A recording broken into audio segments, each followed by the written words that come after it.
Alright guys, let's actually bump into a subject that I've never seen on these cars, the V6, whether it's the Millenia or the 626. And this is for the power steering pump. I recently had a small accident, and this is, we're talking about March, so this is towards the end of March. Trying to fix this, and this gray bracket you see here that I took out and I put back together, that's something you have to work on back there with our pulley, because I cracked it, is the power steering pump. Alright, so I believe that nut is going to be 17. You're going to have a lock-in washer behind it, and then of course the pulley will not come off. So that's when it cracked. Strongly encourage you to leave everything as is. Crack the nut out. That's exactly what I couldn't get off. The nut, and then of course put some lubricant and slide it off. So today here I have the replacement. It finally came in. It was a bit of a hassle to get it, but just to let you know, if you need to take out the power steering pump after you take out the pulley, you have to deal with all this. It looks complicated, but it's not really that bad. So you have this gray bracket. The power steering will actually stay fit because there's another bracket behind it that actually mounts to the back of the engine block, and I believe it's just a single nut. And actually it's for the two hoses that go to the back, and basically that's about it. Basic hand tools here. You have 14 and 12s here to work with, and I believe the very top one right there by the timing cover, I believe that's the only long one, 14. I would try to link a diagram, if I can find it, to the description, but I'm going to try to work with this as soon as possible. It's mid towards the end of March and it's very, very cold here. So I'm going to get this done here and take you guys along.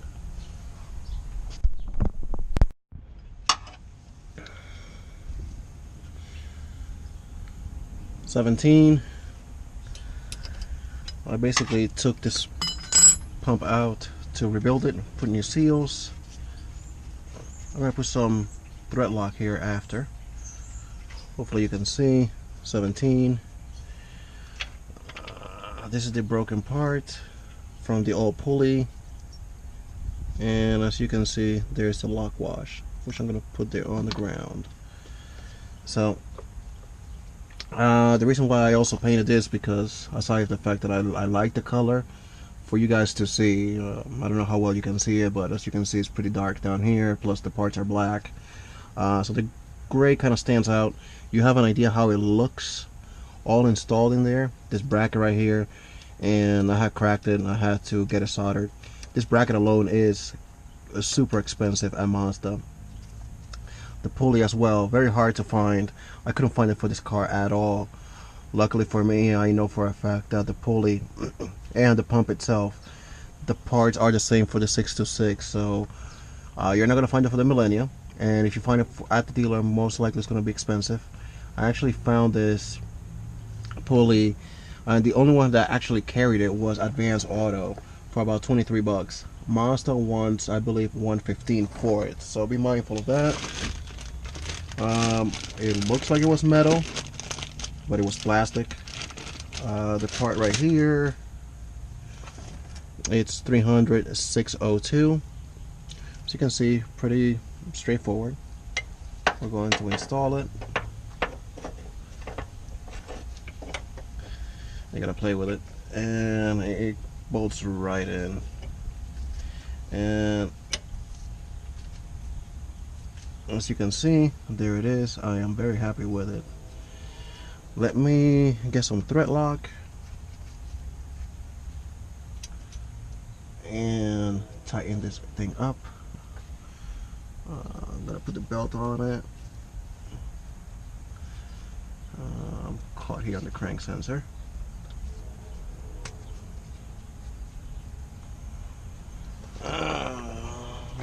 not too happy right now because I don't know why or where am I stuck here.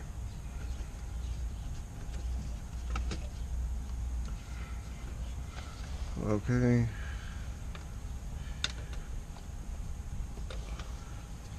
Not really working. Of course not. I've done this hundreds of times. Change these belts, and of course when I'm put on the spot, usually the way it goes. But honestly speaking, guys, my karma with cars, I do good work on cars, but when it comes to my own personal cars,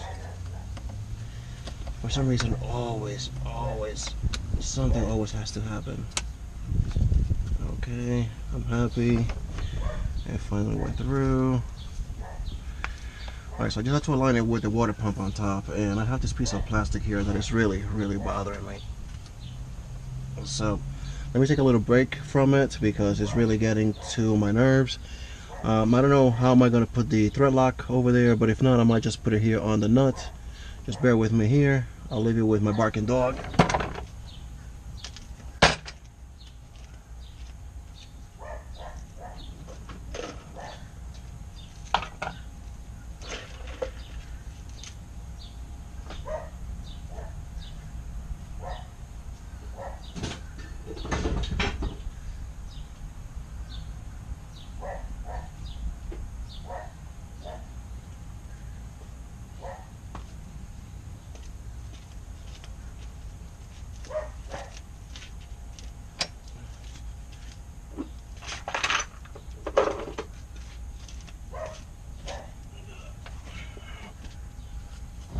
Alright, I'm back, and just in case I didn't mention it to you guys, in order to get back here, there is a splash shield that I took off. I am not going to insult your intelligence in how to take it off, but I may, just may, put it on with you guys present.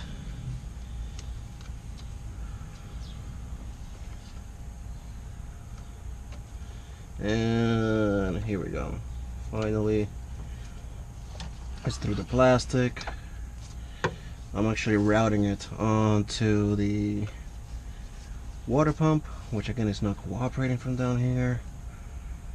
I have to do it from the top.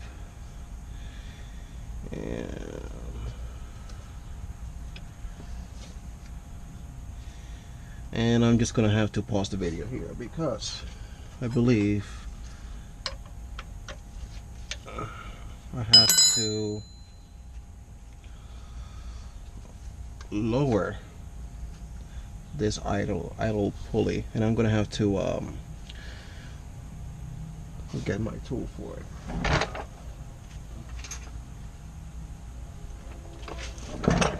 And never mind, I have it with me. I believe that one is a 10, and in order to get it out, I had to crack this one loose, which is a 17 as well. A 10.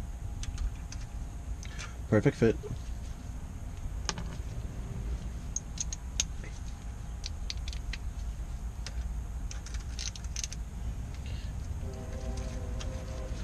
As you can see, it goes down, taking the tension off the belt. Alright, so my best, I have to do this more. Now somebody else's phone is going off. Dear Lord.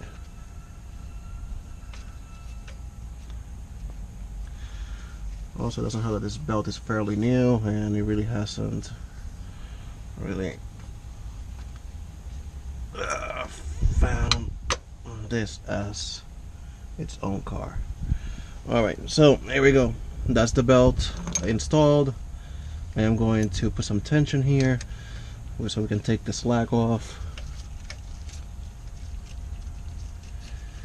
And this is how you would take this off. When you have some tension here, you basically take it off. So I'm just going to use some of the Permatex blue, which is a medium strength thread locker, and I have no space there to actually angle it. So I'm going to improvise here. Put a little bit of the thread lock here on the actual nut. Again, this is a 17. Hopefully I don't drop it. And I didn't, which is awesome. Now, this was extremely tight. You have no idea. If I get the torque specs, I will list them in the description, but right now I do not have them.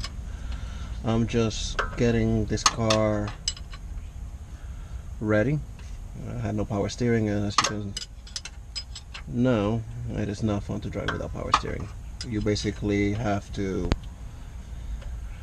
steer the whole weight of the car, and this is almost a 4,000 pound car, so it is pretty heavy. And of course you do not have enough space to adjust this with the axle in the way, like you really don't. And as you can see, it is not moving at all. Even with the belt on, it really allows you to tighten it. So I did move a little bit, so let's see if I have to put a little bit more tension. But then again, you have to adjust this guy. If for some reason you put it too tight and it starts to squeal, you have to come down here. So I strongly recommend you to do the adjustments before you put the splash shield on it, because this is the only way to adjust it from down here. Yep. So here we go. Let's adjust this so it doesn't fly out.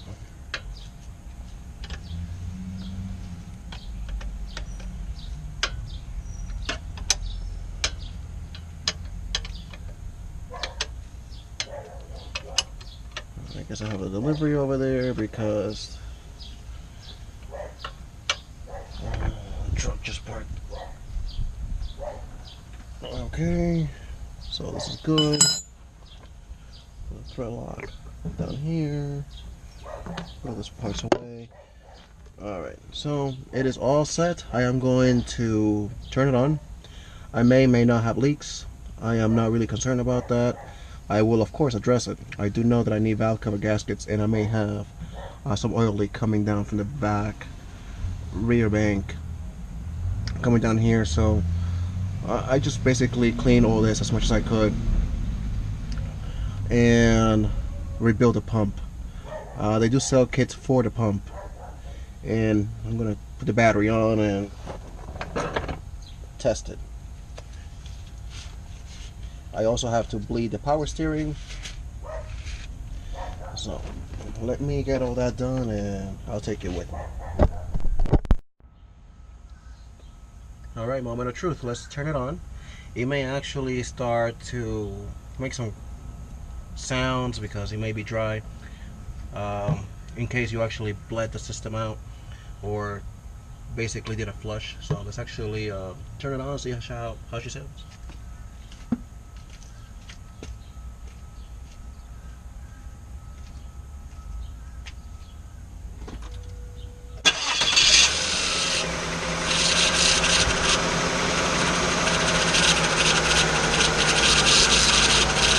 Alright, she does sound a little upset, that pump. It has to put some power steering into its reservoir container. See how she flies that.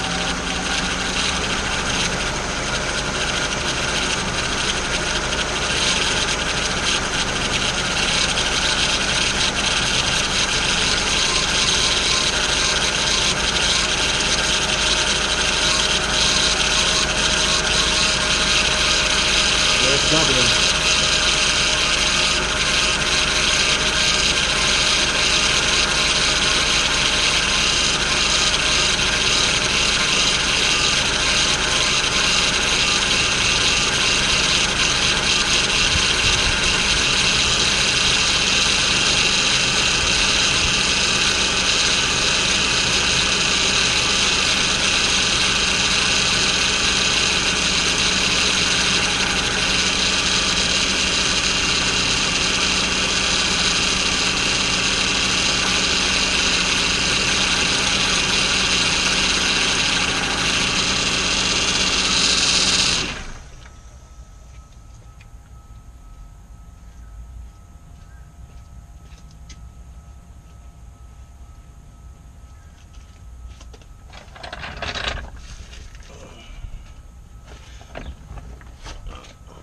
Alright, so I have to go to the parts store and get some more fluid. Now, what am I looking for here since I rebuilt the pump?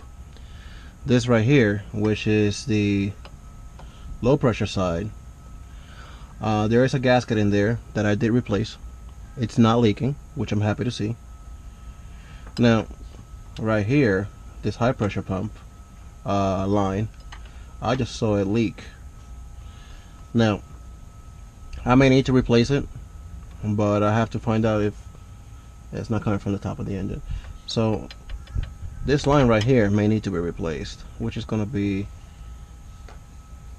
a bad project to do, but not that bad. So let's actually review what we had here. So to take this nut off, keep the belt on, unless you have like a catastrophic failure like I did.